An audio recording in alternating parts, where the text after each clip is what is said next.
कार्तिक व्रत का महात्म्य। एक दिन सत्यभामा ने श्री कृष्ण जी से पूछा, प्राणनाथ, मैंने पूर्व जन्म में कौन सा दान तप अथवा व्रत किया था जिससे मैं मृत्यु लोक में जन्म लेकर भी मृत्यु भाव से ऊपर उठ गई और आपकी अर्धांगिनी बनी।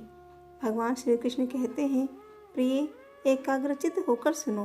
पूर्व जन्म में तुम जो कुछ थी और जिस पुण्य कारक व्रत का तुमने अनुष्ठान किया था वह सब मैं बताता हूँ।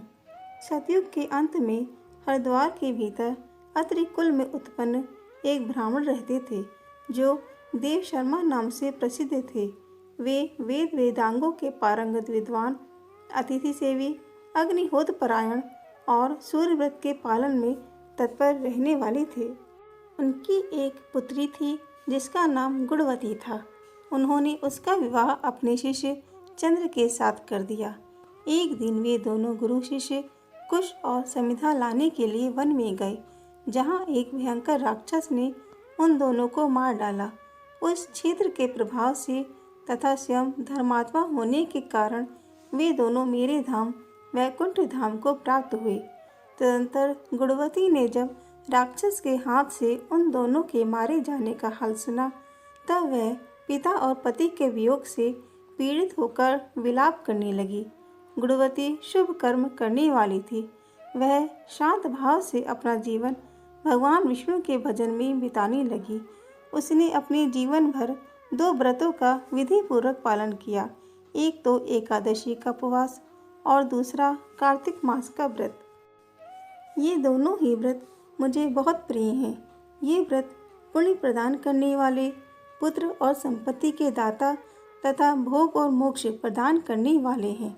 जो कार्तिक के महीने में सूर्य के तुला राशि पर रहते हुए प्रातःकाल स्नान करते हैं, वे महापातकी होने पर भी मुक्त हो जाते हैं।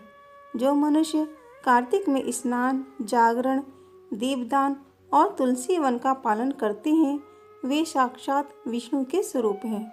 जो लोग विष्णु मंदिर में झाड़ू देते, स्वास्तिक आदि निवेदन करते और श्री विष्णु की पूजा करते रहते हैं, वे जीवन मुक्त हैं।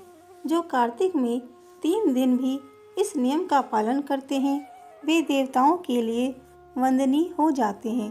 फिर जिन लोगों ने आजन्म इस कार्तिक व्रत का अनुष्ठान किया है, उनके लिए तो कहना ही क्या है।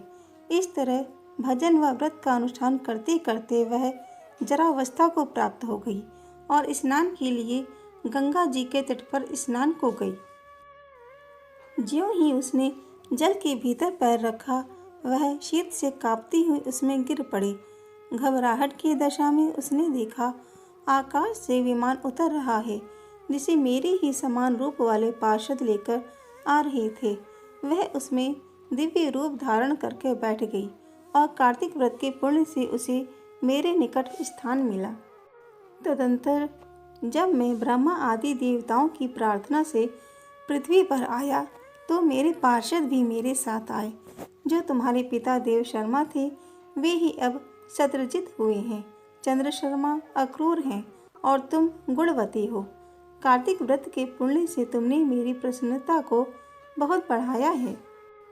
पूर्व जन्म में तुमने मेरे मंदिर के द्वार पर जो तुलसी की वाटिका लगा रखी थी, इसी से तुम्हारे आंगन में कल्प वृक्ष शोभा पा रहा है। पूर्व काल में तुमने कार्तिक में जो दीपदान किया था, उसी के प्रभाव से तुम्हारे घर में यह स्थिर लक्ष्मी प्राप्त हुई है तथा तुमने जो अपने व्रत आदि सब कर्मों को पति स्वरूप श्री विष्णु की सेवा में निवेदन किया था, इसीलिए तुम मेरी पत्नी हुई हो। तुमने मृत्यु पर्यंत जो कार्तिक व्रत का अनुष्ठान किया है, उसके प्रभाव से तुम्हारा मुझसे कभी भी वियोग नहीं होगा। इस प्रकार जो मनुष्य कार्तिक मास का व्रत रखते हैं, वे मेरे समीप आते हैं, जिस प्रकार की तुम मुझे प्रसन्नता देती हुई यहाँ आई हो। कार्तिक व्रत का अनुष्ठान मनुष्य को सभी भोग और मोक्ष प्रदान करने वाला है। अतः सभी मनुष्यों को कार्तिक मास में इस व्रत का अनुष्ठान करना चाहिए।